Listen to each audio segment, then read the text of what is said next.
Dr. Alice Peters stood in front of her mirror, adjusting her uniform one last time. The small Earth Defense Force pin on her collar caught the light, reminding her of everything it represented. In just 2 hours, she would present humanity's military capabilities to the Galactic Council. Her hands trembled slightly as she picked up her data tablet. The events of 6 months ago still felt fresh in her mind. Nobody had expected first contact to happen during a routine patrol near Jupiter's orbit. Nobody had expected it to turn into a battle either. The Xanxian Empire's ships had appeared suddenly. 5 massive vessels that dwarfed Earth's patrol fleet. They had demanded immediate surrender and planetary submission, giving humans only 10 minutes to respond. It was the kind of scenario that humanity had prepared for over centuries through movies, books, and endless tactical simulations. Commander Christopher Young had been in charge of the patrol fleet that day. His 3 ships, small and agile compared to the alien vessels, had seemed almost laughable in comparison. But Young had spent his entire career studying theoretical space combat. Main screen up. Dr. Peters commanded her computer, reviewing the footage for the 100th time. The holographic display filled her office, showing the historic battle from multiple angles.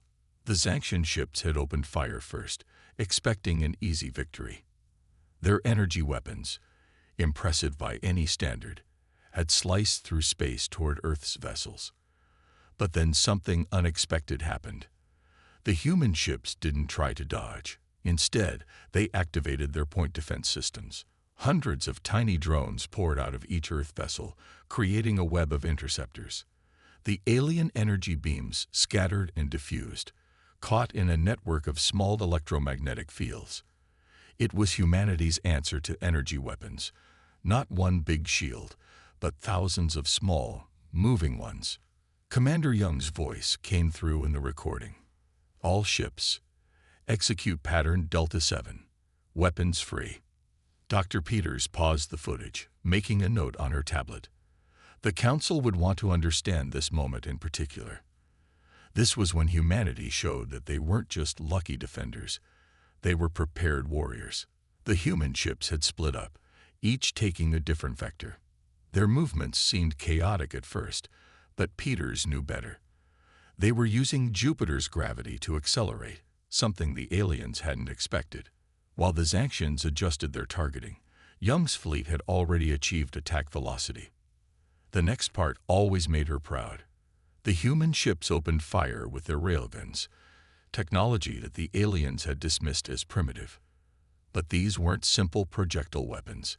Each round contained a small AI core, allowing it to adjust its trajectory mid-flight. The alien shields had been calibrated for energy weapons, not for smart projectiles moving at near-relativistic speeds. 2 Xanxian ships were hit in their propulsion systems before they could adapt. A third took damage to its main weapon array. The alien commander had made a critical mistake. He had assumed humanity's technology would follow the same development path as other species.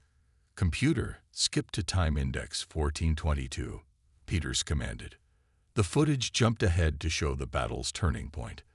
The human ships had positioned themselves in a triangle formation, using their combined electronic warfare suites to disrupt the aliens' communications.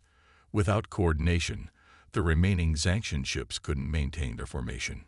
Commander Young's voice came through again. Launch Cyber Warfare Package Alpha. Let's see how their computers handle some good old-fashioned human ingenuity.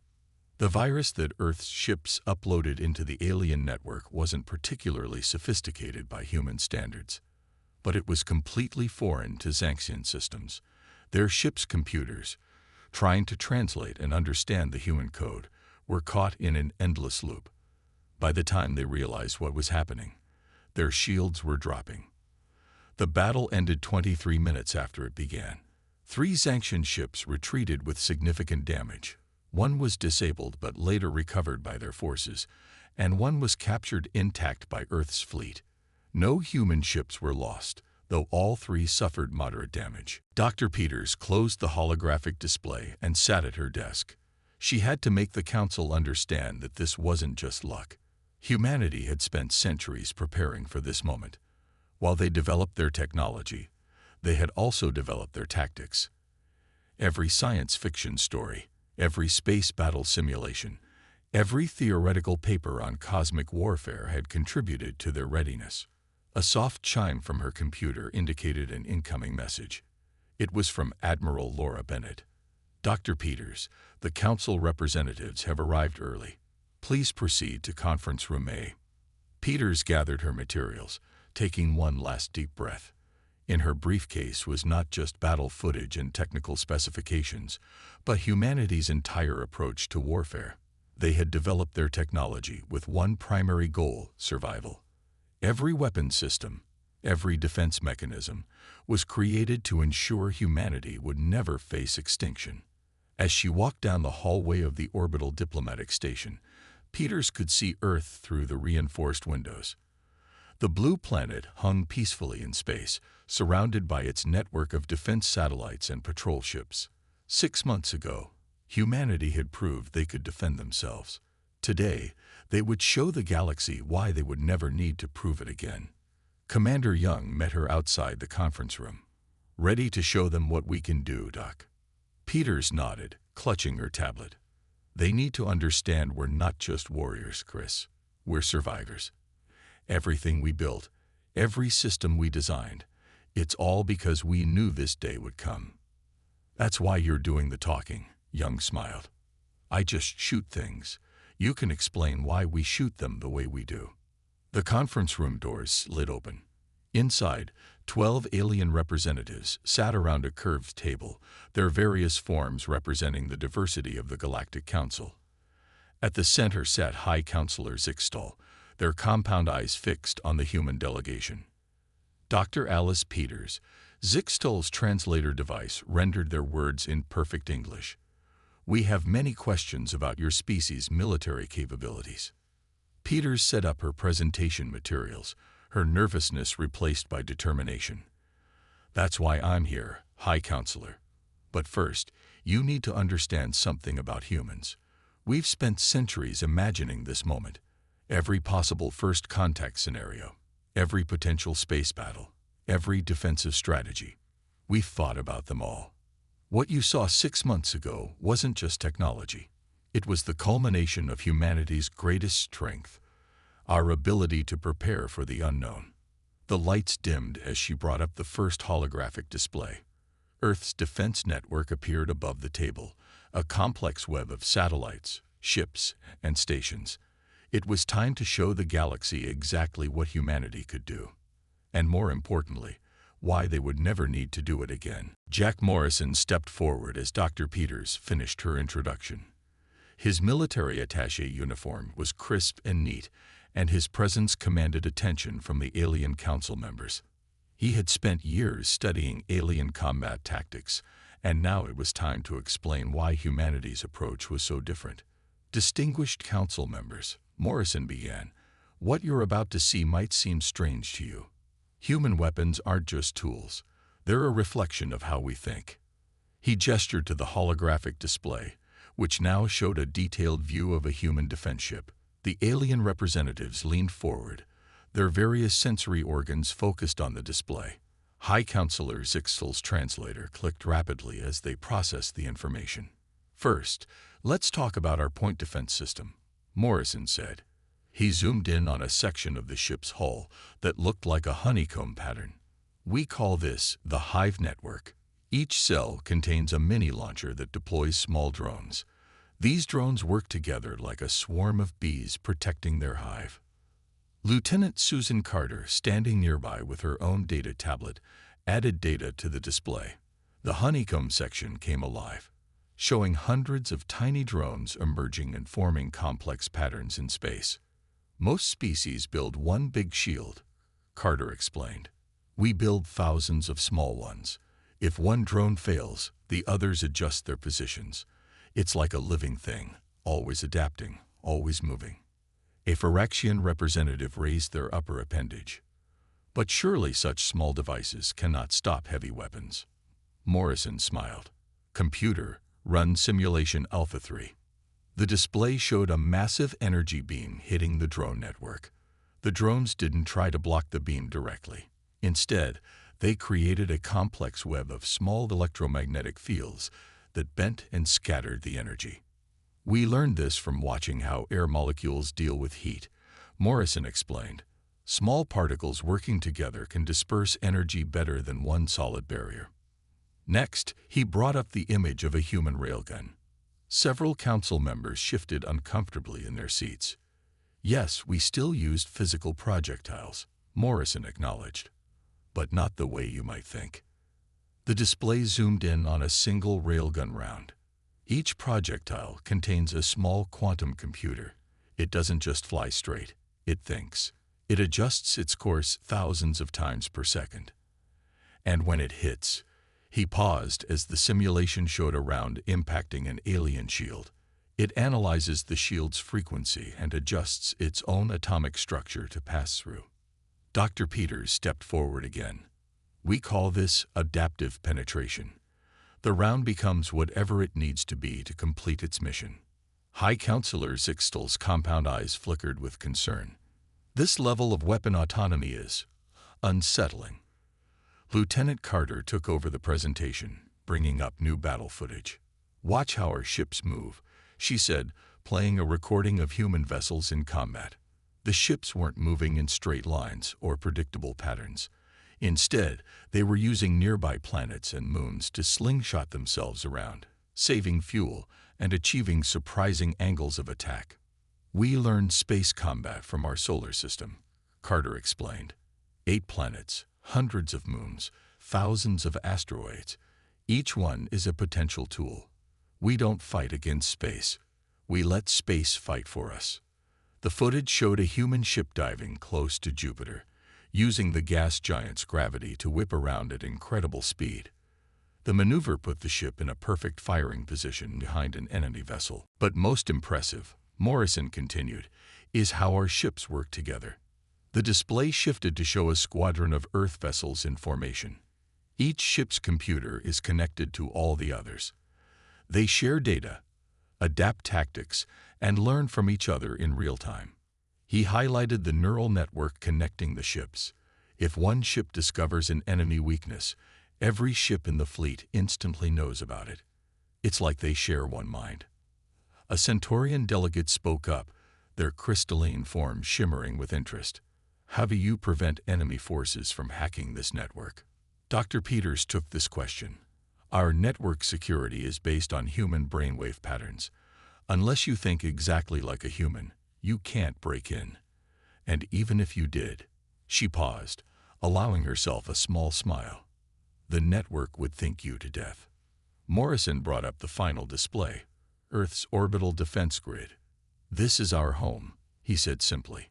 Every satellite, every station, every ship you see here is part of one giant defensive organism. It thinks, it learns, and most importantly, it remembers. The council chamber was silent as the delegates processed what they had seen. Humanity's approach to warfare wasn't just different, it was alien to them in every sense of the word. There's something else you should understand, Morrison added, his voice growing serious. Everything we've shown you. These are our defensive systems. You haven't seen our offensive capabilities, and we hope you never have to. Lieutenant Carter stepped forward with fresh data. We've prepared a detailed analysis of the battle from 6 months ago, she said. It shows how our ships used only 30% of their actual combat capabilities. The Xanxian fleet never saw our real weapons. High Counselor Zixtal's translator was silent for a long moment before speaking. Why show us this now? Why reveal your military secrets? Dr. Peters answered, her voice calm and measured. Because we don't want to fight. We want you to understand that while we can defend ourselves, we'd rather be allies. Every weapon we've shown you can also be used for peaceful purposes. Our drone swarms can repair damaged ships. Our neural networks can coordinate disaster relief. Our adaptive projectiles can deflect asteroids. Morrison nodded. We're not showing you our weapons, council members. We're showing you our technology. What you do with this knowledge is up to you. The council chamber erupted in disgust, various delegates speaking in their native languages as their translators struggled to keep up. Through it all, The human delegation stood calmly, the holographic display of Earth's defense grid rotating slowly above them. They had shown the galaxy that humanity wasn't just another young species stumbling into space. They were innovators, survivors, and most importantly, they were prepared. The question now was how the Council would respond to this revelation. As the murmuring continued, Dr. Peters exchanged glances with Morrison and Carter. Phase 2 of their presentation was complete. Soon, they would show the Council something even more impressive, a live demonstration of human combat capabilities. But first, they would let this sink in. Let the Council understand that humanity's greatest weapon wasn't their technology or their tactics. It was their ability to imagine, prepare, and adapt. That was the real human advantage. High Counselor Zixtal's compound eyes shifted through various colors as they called the emergency session to order. The great chamber of the Galactic Council had never felt so tense. Representatives from 32 spacefaring civilizations sat in their designated areas, all focused on the human delegation standing in the center. The Council will now discuss the implications of humanity's military capabilities, Zixtal announced through their translator. Their upper limbs moved in patterns that indicated deep concern. We must decide how to proceed with this unexpected situation. Dr. Peters stood calmly, her hands folded behind her back. She had expected this reaction. Next to her, Deputy Director Richard Cole adjusted his uniform and prepared his notes. They had practiced for this moment. The Arxian representative, a being made of crystalline structures, spoke first. How do humans develop these technologies so quickly? They have been spacefaring for less than 2 centuries. Cole stepped forward, his voice clear and steady. The answer might surprise you, he said. We had help from our storytellers. A murmur of confusion spread through the chamber. The delegates' translators worked overtime trying to make sense of this statement. For hundreds of years before we reached space, Cole continued, humans wrote stories about it. We called it science fiction. These stories imagined every possible thing that could happen when we reached the stars, including war. He gestured to a holographic display showing covers of old science fiction books and movies. While our scientists worked on real technology, our writers imagined what we would need. They thought of problems we hadn't faced yet, and when we finally reached space, we already had thousands of ideas ready to test. A Meridian delegate, their feathered crest rising in agitation, interrupted. Are you saying your military technology came from entertainment? Not directly, Dr. Peters explained. But these stories helped us think about space differently. When we needed a defense against energy weapons, we remembered a story about tiny mirrors reflecting light. When we needed better ship movements, we thought about old tales of space pirates using asteroids for cover. The chamber grew quiet as the implications sank in. Humanity hadn't just developed technology. They had been mentally preparing for space warfare for generations. High Counselor Zixtal's color shifted to a deep purple. What troubles us most is not your weapons, but how quickly you adapted them for space combat. The battle with the Zanxian fleet showed tactics we have never seen. Richard Cole brought up a new display, showing Earth's distributed fleet formations. We learned early that putting all your strength in one place is dangerous. Our ships work in small groups, sharing information but making independent decisions. The display showed dozens of small human vessels moving in complex patterns. Each ship captain has full authority to act on their own if needed. We don't need to wait for orders from a central command. A Valaxian representative, their tentacles waving in agitation, spoke next. This goes against all established military doctrine. How can you maintain control? Lieutenant Susan Carter, who had been quietly observing, stepped forward. We don't control, we coordinate. Our ships are like wolves in a pack. Each one knows what to do, but they also work together perfectly. She brought up footage of the recent battle. Watch how our ships adapt when something unexpected happens. They don't wait for orders. They solve problems on their own. The footage showed a human vessel using its drone swarm in an unusual way, creating a temporary sensor blind spot that another ship used to launch a surprise attack. "This is what truly concerns us," High Counselor Zixtal said. "Your ships think too independently. They are unpredictable." Dr. Peters smiled gently. "That's exactly why they work so well. In space combat, being unpredictable is an advantage." Deputy Director Cole took over again. "But please understand something important.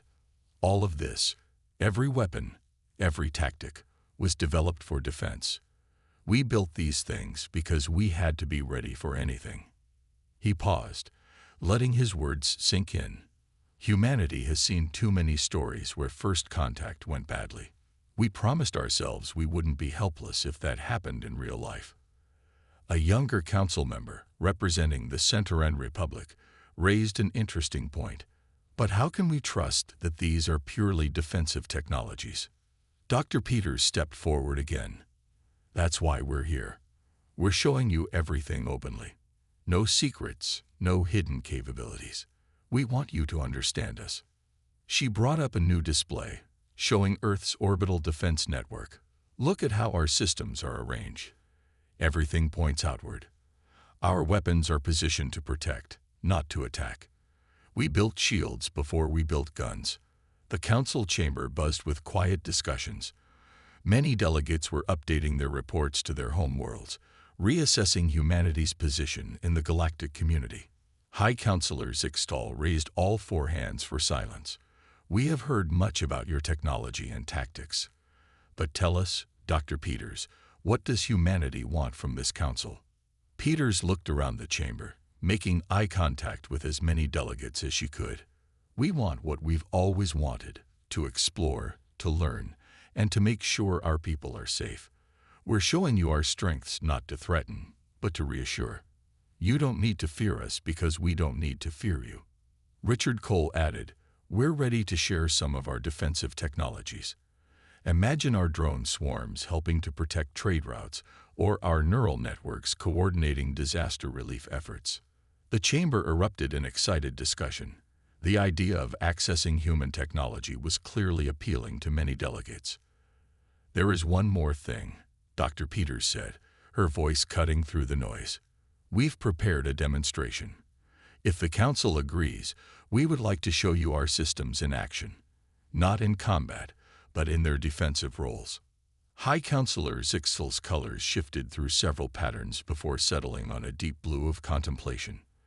"The council will recess for 1 hour to discuss this proposal. But first, Dr. Peters, answer one last question. Why are humans so different in their approach to space warfare?"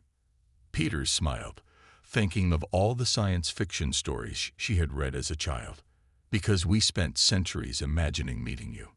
When we finally did, we weren't starting from scratch. We were ready. That's the real story of human military technology. We didn't just build it.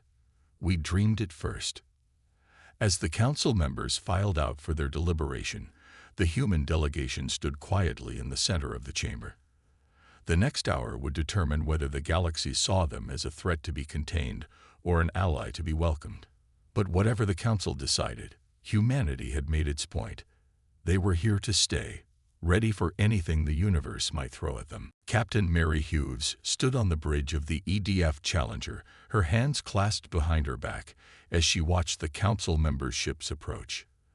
The demonstration area had been carefully prepared in the space between Earth and Mars, far enough from both planets to be safe, but close enough to show off humanity's home system. "All systems ready, Captain," reported Chief Engineer Daniel Wright from his station. His fingers moved quickly over the holographic controls, making final adjustments to the ship's systems. "The drone swarms are at full capacity, and shield generators are operating at optimal levels." The council had chosen 10 representatives to witness the demonstration up close. Their ships, each one different in design and capability, formed a wide circle around the designated area. High Counselor Zixtal's vessel hung at the center, its crystalline structure gleaming in the sunlight. "Begin demonstration phase 1, Hughes ordered.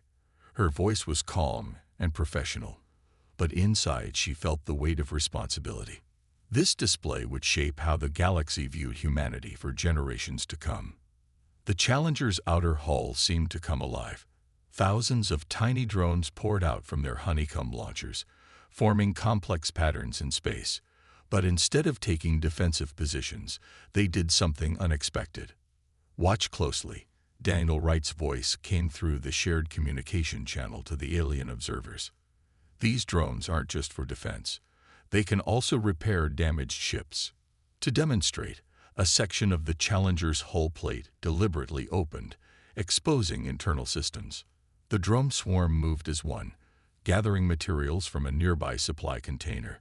Working together like a colony of spaceborne ants, they began repairing the opening. "Each drone has a tiny manufacturing unit," Wright explained. "They can create any part they need by reshaping raw materials. In an emergency, they can even use space debris." The alien observers sent back signals of amazement as the hull sealed itself perfectly in less than 5 minutes. But Captain Hughes was just getting started. "Phase 2, she commanded. "Show them the gravity web." This was something entirely new, something not even shown in the earlier briefings.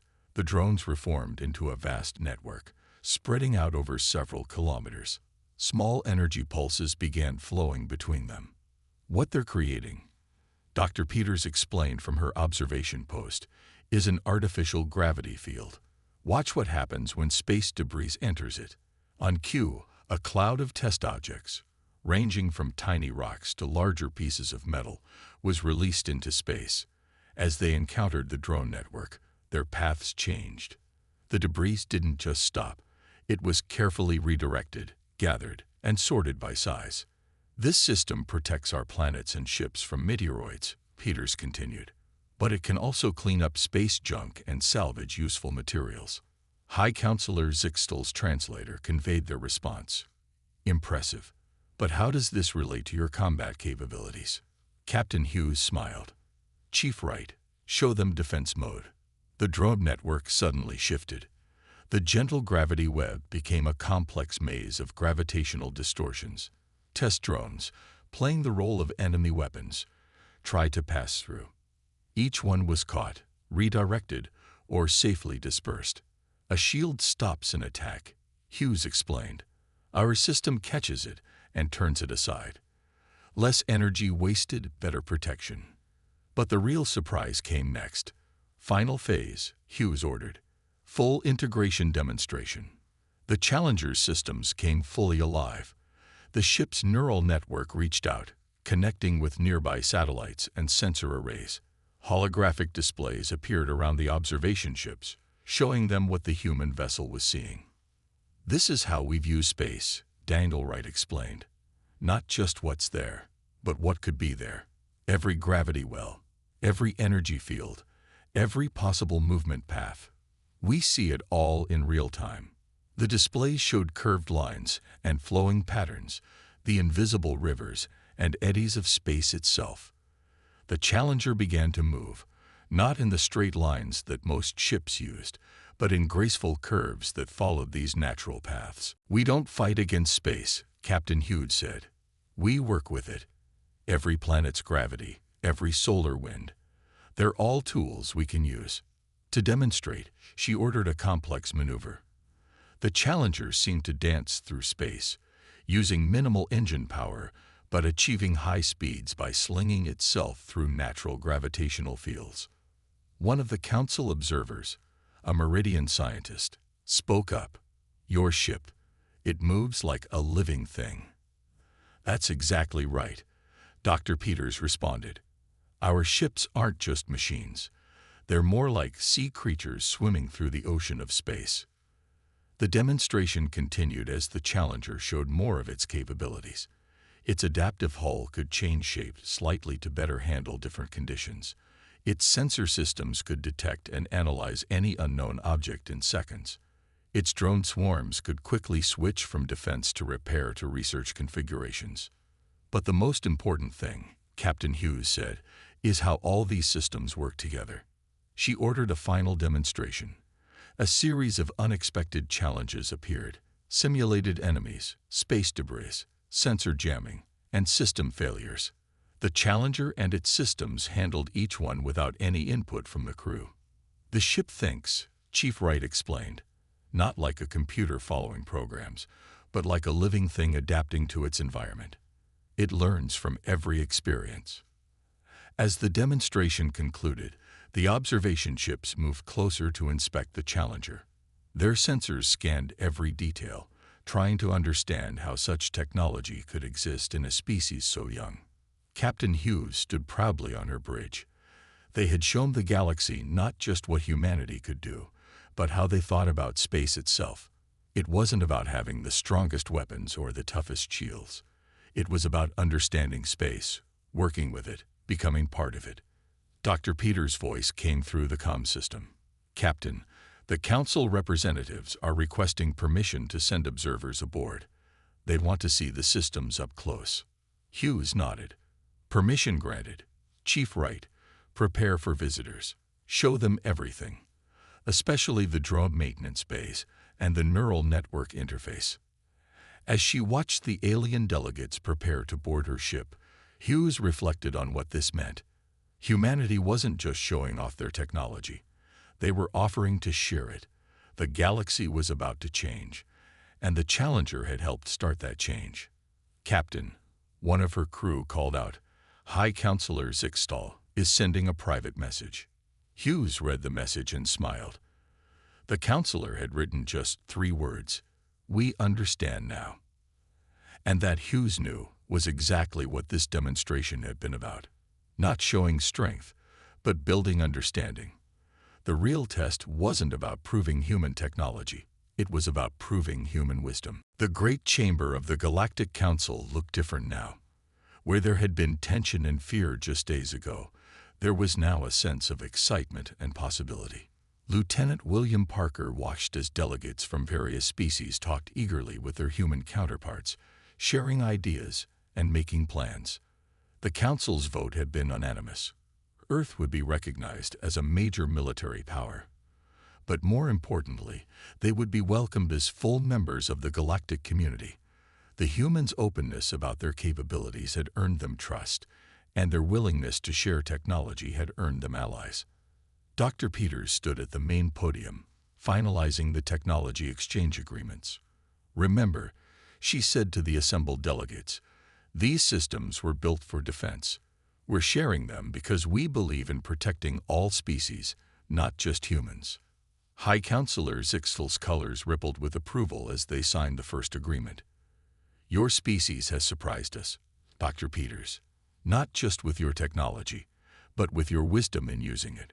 The main display showed the first joint project, a network of human-designed drone swarms that would protect major trade routes from pirates and natural hazards. Already, engineers from 12 different species were working together to adapt the technology for different environments. Lieutenant Parker moved through the chamber, helping coordinate the various technical teams. His role as diplomatic liaison had suddenly become much more important. Every species wanted to learn about human innovation, and every species had something valuable to teach in return. The Meridians have an interesting proposal, he reported to Dr. Peters. They want to combine their crystal-based computing with our neural networks. The potential improvements could be enormous. In another corner of the chamber, Chief Engineer Daniel Wright was deep in discussion with a group of Arxian scientists. They were analyzing the data from the Challenger's demonstration, finding new applications that even humans hadn't considered. Look at this, Wright said, pointing to a holographic display. If we combine your energy manipulation techniques with our gravity web, we could create safe corridors through asteroid fields. Mining operations would become much safer. Captain Mary Hughes, who had commanded the demonstration, entered the chamber to applause from several delegates. The Challenger's performance had changed many minds about humanity's role in the galaxy. She made her way to where Dr. Peters was working. The Centaurian fleet commander wants to establish joint training exercises, Hughes reported. They're particularly interested in our point defense systems. Dr. Peters nodded, making notes on her tablet. Approved, but remind them, training only. No combat simulations yet. We need to build trust gradually. The atmosphere in the chamber was interrupted by an urgent message. A Valaxian trading fleet had encountered a massive solar storm near the Carina Nebula. They were requesting immediate assistance. High Counselor Zixtal turned to the human delegation. This would be an excellent opportunity to demonstrate your technology in a real emergency situation. Lieutenant Parker was already moving. The Challenger can be ready in 30 minutes. With the Council's permission, we'd like to bring observers from 3 other species. Let them see how our systems work in a real crisis. The Council quickly approved. As various delegates rushed to coordinate the rescue mission, Dr. Peters couldn't help but smile. This was exactly what humanity had hoped for. Their defensive technology being used to save lives. The next few hours showed the galaxy exactly what human innovation could do. The Challenger, working with ships from 4 other species, used its drone swarms to create a protective bubble around the stranded Valaxian vessels. The gravity web redirected the worst of the solar radiation, while the neural network coordinated the entire rescue operation. Not a single ship was lost. Not a single life was endangered. The rescue was a perfect demonstration of how human military technology could serve peaceful purposes. Back in the Council chamber, the success led to even more cooperation. Species that had been hesitant about human technology now asked to join the exchange program. Engineers from dozens of worlds began sharing ideas for new applications of human systems. "There's something we should show you," High Counselor Zixtal said to Dr. Peters as the excitement settled. They led her to a private chamber where a special display had been set up. "We've analyzed your technology thoroughly now. We understand that what you showed us in combat against the Zanxians was only a fraction of your capability." Peters nodded slowly. "We held back significantly. Not to deceive, but because we didn't need to use more force." "Exactly," Zixtal's translator rendered their response. "Your restraint, combined with your openness now, has proven something important. Humanity isn't just powerful. You're responsible with your power." The Council's final declaration was broadcast across the galaxy. Earth was being invited to join the Galactic Defense Committee, a position usually reserved for species with thousands of years of space travel experience. But more than that, humanity was being asked to help redesign the galaxy's approach to defense and emergency response. Lieutenant Parker found himself swamped with requests from other species wanting to establish diplomatic relations. Captain Hughes began planning a series of joint missions to test new combinations of human and alien technology. Chief Wright started organizing teams to adapt human systems for different species' needs.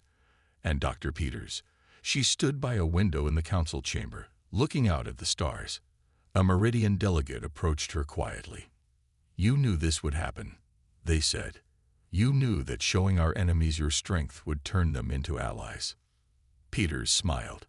"We learned something important from all our old stories about space. The best way to prevent a war isn't to have the strongest weapons.